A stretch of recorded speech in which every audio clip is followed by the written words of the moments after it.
کسی ایک ہی آدمی کا تکبیر کروانا اور تکبیر کروانے کے بعد پھر امامت کروانا، کیا یہ عمل جائز ہے؟ ملاحظہ کیجیے۔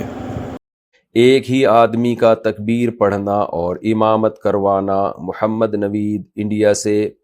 ایک مسجد میں اکثر دیکھا گیا ہے کہ امام مسجد ہی تکبیر پڑھتا ہے اور وہی امامت کرواتا ہے، اس کے بارے میں کیا خیال ہے جی آپ کا؟ کیا یہ طریقہ صحیح ہے؟ جائز ہے کبھی کبھار اگر ہو جائے، لیکن اس کو عادت نہیں بنانی چاہیے۔ نبی صلی اللہ علیہ وسلم کے دور میں عام معمول یہی تھا کہ جو اذان دیتا وہی تکبیر کہتا۔ حضرت بلال اذان بھی دیتے، تکبیر بھی کہتے، ابو محذورہ رضی اللہ عنہ اذان دیتے تو تکبیر بھی کہتے۔ تو اذان اور تکبیر کے لیے الگ بندہ ہوتا تھا، امامت کے لیے الگ۔